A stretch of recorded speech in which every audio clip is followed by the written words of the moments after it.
adeegyada arrimaha bulshadu waa kuwa lagama maarmaan u ah bulsho kasta oo meel ku sugan. haddaba TV-ga caalamiga ah ee Bulsha TV ayaa u kuur galay xaaladda iyo hawsami u socodka cisbitaalka guud ee Gabiley oo waqtigani ah mid lugihiisa isu taagay isla markaasina ka mid ah cisbitaalada ugu horeeya cisbitaalada dawliga ah waxaana ka howlgala dhakhaatiir takhasus u leh xanuunada kala duwan. waxaan ugu horeynba wareysi la yeelanay Dr. Cabdiraxmaan Maxamed Bile oo ah qaybta shaybaarka.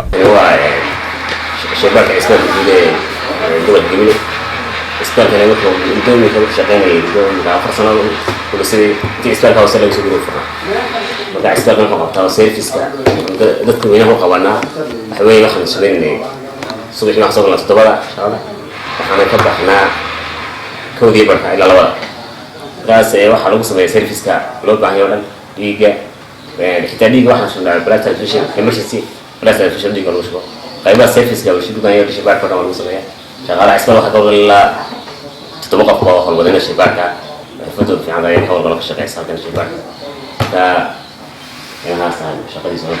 sidoo kale waxaan wareysi la yeelanay Dr. Isaaq oo ka hadlaya xanuunada faafa. waa xafiiskii cudurrada faafa ee haweenka iyo meeshooda lagu daweeyo marka waa cudurrada faafa bulshadeena yaacantee khatarta ku ah waxaa ka mid ah xanuunada iliska ama syphiliska oo kale bajada loo yaqaano gonorrheada genital wartiska hepatitiska chlamydia marka waa cudurrada faafa oo dhan lagu daweynaa oo maaragtay mas'uuliyadeedana anagu ku sugan xafiiska marka waxa taageerada ugu weyn waxaan ka helaa wasaaradda caafimaadka iyo hay'ad muhiim oo isbitaalka nagala shaqeyso progressiinaya dawladda iyaga keena registerkii waa kala hooyo u baahnaa register gareeya marka wixii xanuunay faafa laga helo weligeedana waa laga yaraa certificate waa dawladda loo ka samaysiiya marka maanta fursad weyn bay tahay. waa tan Nimco Axmed Cabdilaahi oo ah qaybta farmasiga cisbitaalka Gabiley. alxamdulillah waxaan u mahadnaqayaa dhakhaatiirta iyo agaasimaha iyo shaqaalaha dhakhtarka waxa weeyaan anu waxaan ka howlgalaa sectionka theaterkan ka howlgalaa waxaan nahay in-charge-ka theaterka markaasi waxaan imiga dhex joognaa waxa jira isbitaalku theaterku qaybo badan buu ka kooban yahay isagoo ka kooban laba section oo loogu sameeyo qaleenka qaybtii preoperative-ka qaybtana dhex joognaa waa farmasiga wax dhex yaala dawooyinka loo isticmaalayo qaliinada waxa dhex yaala every dawo kasta oo loo baahdo isbitaalka laga isticmaalo waa meesha ugu ballaaran waa wax walba laga heli karo available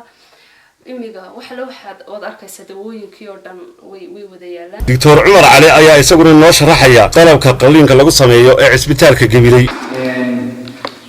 هذه وحي وقلبي هذه الصحيحة يعتبر صحيح كما هي ونستيسي مشيكي هذه قفة general نستيسي المسؤولي كما هي ومونيتور كي هذه واحد نوع عوسي هذه هدية سبيسي ملكو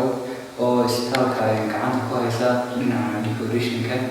sidoo kale waxaan wareysi la yeelanay oo nooga warramay xaaladda haatan uu marayo dhakhtarka agaasimaha guud ee cisbitaalka Gabiley Dr. Ridwaan Maxamed Cali. anigoo ah agaasimaha cisbitaalka guud ee Gabiley waxaan warbixin yar ka bixin doonaa cisbitaalka guud ee Gabiley muddada sanadka ah waxyaabihii noo qabsoomay waxyaabaha noo qabsoomin sida cisbitaalku u shaqeeyo adeegyada bulshada u fulino iyo sida nolol maalmeedku u socoto. cisbitaalku wuxuu ka kooban yahay 4 ward oo kala ah waarka caruurta, waarka dumarka, waarka ragga iyo dalmada. waxa kale uu ka kooban yahay tiyaatarka qaliinka iyo qololka kirada. waxa kale uu leeyahay shaybaadho iyo farmasiga. muddada sanadkeen joognay imika waxa noo suura gashay infrastructure ama dhismahaan inaan cisbitaalka ku soo kordhino emergency cusub oo dhismihiisu yahay 8 qol oo qalabaysan kaasoo baahi weyn muddo loo qabay oo ay noo dhistay dawladda hoose ee Gabiley oo hogaamiyo Maxamed Amiin Cumar. waxa kale oo noo suura gashay inaanu dhisno ka maamul ahaan cisbitaalka 2 xafiis oo ah xafiiska maamulka shaqaalaha iyo xafiis oo ku dagaalamo qolka hay'adda. waxa kale oo noo suura gashay inaanu imika dhismihii gacanta ku hayno farmasiga cisbitaalka oo markii hore ahaa farmasiga aad u yaraa ay noo suura gashay imika dhismihii kordhino. muddada iminka sanadka ah waxyaabaha kale noo soo rogala waxaa ka mid ah hore cisbitaalka waxaa aada u yaraa shaqaalaha inta wax baratay iyadoo aanu caawimo ka helino jaamacadda Timcadde iyo adna aadan oo tababarto bulshooyinka maanta cisbitaalku wuxuu haystaa shaqaalo ku filan oo tababarkoodii aqoontoodii iyo kartidoodii leh